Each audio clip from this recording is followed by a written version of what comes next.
This one's going to be a bit of a shorter video, only 15 or 16 minutes. But it's a story or a thread that I found the other night, and I thought it was pretty spooky, right up my alley. So hopefully you can pull up a stump with me and listen to these stories. Thank you for watching. After a lot of thinking and a couple of drinks, I finally decided to share some of my experiences. English is not my native language, so forgive me if my grammar isn't perfect. It was in the late 1990s, and I was working in a very rural area of Russia, sort of like a ranger or wildlife preservationist. In Russia, we don't have the same regulations and strict protocol that some of you might from other countries. We more or less just drive around on ATVs and berate poachers. We ensure the safety of the deer population and stuff like that. I worked in a very rural area, as I said, surrounded by forests and harsh wilderness. I only had one colleague, who we'll call Peter. It's short and easy to remember. Peter was your typical backwater, crazy Russian dude who brewed his own vodka and smoked like a chimney. He was best friends with me for several years, and always had my back no matter what we faced out there in the woods. The job was really bad pay, but it came with loads of perks that made it worth it. We had no boss and could basically go camping, get wasted, and call it an excursion. I will admit that we once or twice hustled some innocent hunters from their money by claiming they were poaching. We were corrupt as hell, but still managed to make some decent arrests and put some real poachers behind bars. But sometimes we got calls that required us to do some actual hard work. If people spotted sick animals, it fell upon us to go out there and make sure they didn't spread. If an animal showed aggressive behavior that might endanger the locals, we had to ensure that the animal got put down. We had friends at the local vet who would run blood samples if we suspected rabies or something like that. One day, Peter and I got a call from some pretty spooked locals. They told us that some boys had gone hunting a couple of days ago, but none of them had returned. They all believed that they had been killed by bears or by wolves. Great. Now we have to venture into the wilderness for some potentially aggressive carnivore animals. They point us in the general direction and we take off on our ATVs. We drive around the area for about 3 hours when we find an abandoned campsite. It was evident the camp had been trashed by something, probably a bear. By the looks of it, the boys had left camp in a hurry and not even bringing their rifles. From then on we went on foot with our guns drawn just in case. We found the first corpse a few meters away from their camp. He was lying on his stomach with several deep wounds in his back. What struck us as weird was that there were deep puncture wounds which he had never seen before in a bear or wolf attack. There was a clear path which indicated where the other boys had fled.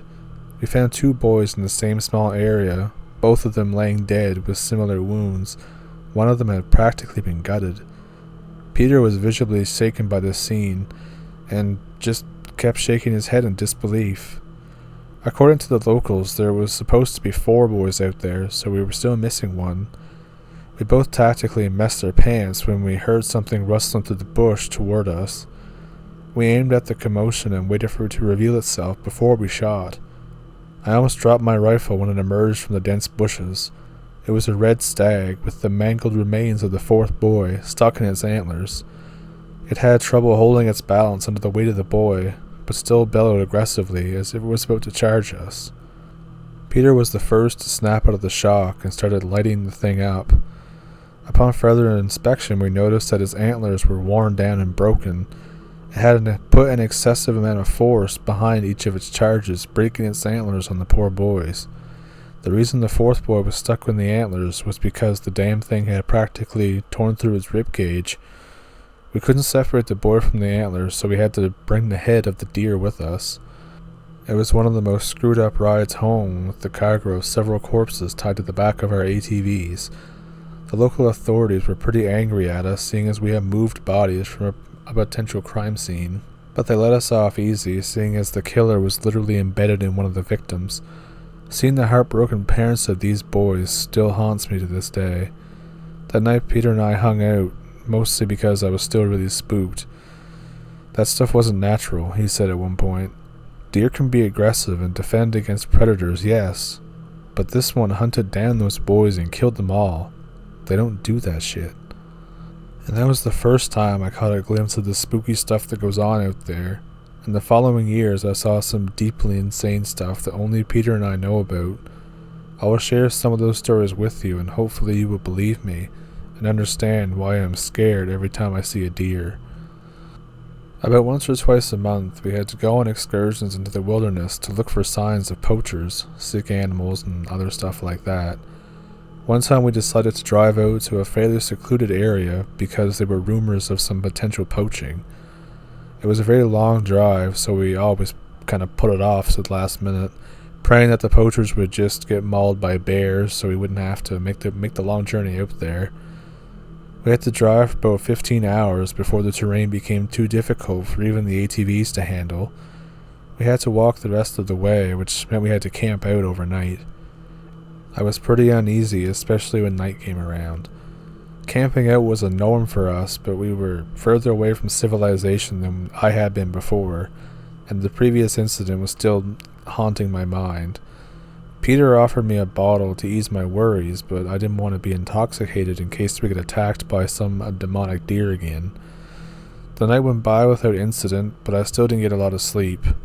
We continued in our trek toward the supposed poacher hotspot. We arrived and looked around and found absolutely nothing. There didn't seem to be any sign of human activity anywhere in the area. Effing rumors, Peter mumbled to himself as he shook his head in frustration. Normally we would be happy to find nothing, but this time we were just exhausted and cranky. We were then startled by a loud bellowing echoing through the forest. What the F was that? Peter pulled out his rifle and aimed in the direction of the noise. Though it went against our instincts, we had to go investigate it. We reached a small ridge that overlooked a clearing. In the middle of the clearing, a group of 5 stags was huddled together. Their heads were down, bowed as if they were grazing. We noticed they all seemed to make sudden, violent jerking motions like they were trying to gore the ground with their antlers.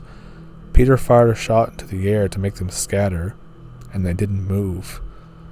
If you have any basic knowledge of wildlife, you will know that sudden loud noises makes just about any animal take off running.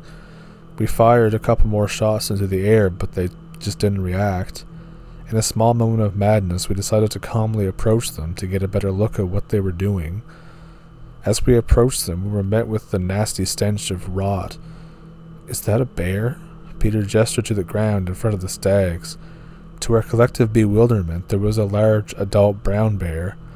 It was in a stage of decomposition, which meant it had been dead for at least 4 or 5 days. The stags were panting and groaning as they continuously gored the carcass over and over again. They looked seriously malnourished and exhausted. The bear's body was completely ripped apart, except for the head, which they for some reason had left completely unscathed. We stood frozen to the ground as we watched this horrible scene unfold. "How do they take down an adult bear? How is that possible?" I asked Peter. He just shook his head in disbelief as he raised his rifle and shot one of the stags. He later explained that he wanted a blood sample. As soon as the stag fell to the ground, the others stopped what they were doing and just turned to look at us. They were covered in rotting blood and chunks of meat. They didn't charge or show any aggressive behavior, they just stared at us, unflinching and unblinking. Peter changed his mind to put the blood sample at this point and just slowly started backing away. I followed suit and raised my rifle just in case. When we reached the ridge, they resumed their mauling, once again not paying any attention to us. We were so done at this point. We didn't set up camp that night and just kept hiking at a brisk pace until we reached our ATVs. None of us spoke a word during the entire ride home except for the occasional F word. That incident really did something to Peter. It took him a couple of weeks before he went with me into the forest again. He was completely convinced that the stags were being manipulated by a witch or something, which I'm not really sure of. I don't really believe in witches and all that, I just believe that nature is a lot more screwed up than we believe. We have been away from real, raw nature for so long because we choose to live in cities that we have likely forgotten how scary and unpredictable it can be. Still, there was something just off about those stags, and I still don't have an explanation. One day, we got a call from the local authorities. Apparently some old man lived by himself in a remote cabin and had not been seen in a while. They wanted us to take them to the cabin since they weren't used to the terrain other than paved streets. We drove them out to the cabin and parked a few meters from the front door. It was already pretty clear that something had happened. The door was completely knocked off its hinges and the cabin was empty. The officers asked us to assist them in their search, and we agreed. The initial theory was that he had been taken away by a bear, which seemed to be pretty plausible considering the door. We spread out and followed whatever trails we could find. It only took about half an hour before one of the officers called something in. He sounded a little shaken, but he gave us detailed directions to where he was. He didn't tell us what he had found, he just said, "You'll want to see this for yourselves." When we reached him, it wasn't clear what he had found, since nothing looked out of place. No broken branches, no trail, no nothing. He just pointed up to a large tree in front of him. Slung over one of the higher branches was a fresh deer carcass. This was certainly odd, but we didn't get what this had to do with the case. Then we noticed something even stranger. Further up the tree, there was a bear carcass. Something had killed a bear and then placed it in the tree. I knew that leopards and other big cats did this later for consumption, but there were no leopards or tigers where this took place. The officers looked pretty uneasy and took nervous glances over their shoulders. We stayed as a group after that, obviously, and looked around for another couple of hours before we called it. On our way back, we once again passed the tree, and the deer was gone, only leaving some bloody branches behind. We picked up the pace and made our way back out there without looking back. There was one winter where we had a pretty horrible incident. As you would probably expect, the winters can be rough, especially with a lot of snow and minus 40 degrees Celsius.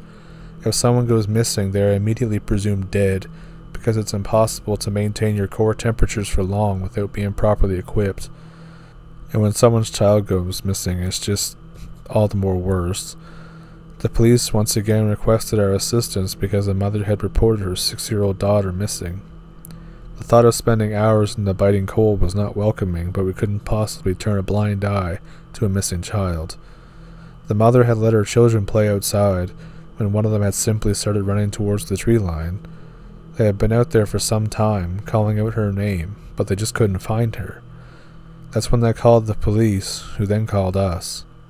By the time we arrived at the search area, she had been missing for about 2 hours. We followed a trail that we suspected were her tracks, and went on for way longer than what a child that age should be able to run, and then just stopped. There was no sidestepping, scuffling, or any sign of anything. It's like she just vanished on the spot. We examined the tracks to see if she had backtracked or something, but there was no clear signs of any double prints. Peter was very visibly upset and very frustrated. We asked the other kids why she started running into the forest, but they had no clear answer. They claimed that she just started running without any warning. The kids were shaking and crying, so we asked the mother to return to their home where they kept looking. An officer followed them back to their house so they felt safer. About 15 minutes later, one of the officers got a call on their walkie-talkie. We could hear the distinct sound of the mother wailing in the background. They had found the girl. They found her just sitting on the step to their back door. She was dead and frozen solid. She'd only worn a regular jacket and pants, considering that she was just supposed to play outside for a little while. The mother had locked the doors before they left because she didn't want their house to get robbed while they were away. To this day, I still tear up when I think of it, but I still have some unanswered questions as to what happened. The obvious solution is that she returned home and had frozen to death when she couldn't get in, but I still think there's more to it. If she had run back, how did none of her siblings or her mother notice her? Why didn't she respond to their calls? How did she run back without leaving any tracks? How is she almost frozen solid, even though she was only missing for 2 hours? 4 hours. None of the neighbors had seen anything unusual, so there was nothing to investigate. The mother, unfortunately, blamed herself and became an alcoholic. I still think about the incident every day. For some reason, it just hit harder than the 4 boys who had been mauled. So I found that story a little while ago, or that thread, I guess, and I thought it was pretty spooky, pretty scary and interesting. and I hope you thought so too. What do you think happened to the girl? Like, I know when hypothermia sets in, you can act really weird, but about the whole thing where she was almost frozen solid, and had only been gone for, like, not even 5 hours. I don't know, what do you think? Let me know in the comments. And if you liked the video, then please like the video and subscribe to my channel, because I like doing these ones. I do videos like this where I read stories, I do like compilation videos, I do top 3s, top 5s, anything you can think of really. I'm not sure if I'll do another conspiracy video because YouTube really didn't like the last one and I got like no notifications about it and stuff, so I probably will stay away from that for a while. And the next video will probably be another maybe missing 411 video, maybe just on disappearances in general, who knows. Anyways, if you liked the video, then, like I said, like and subscribe, and I hope you all have a good night. Thank you for watching.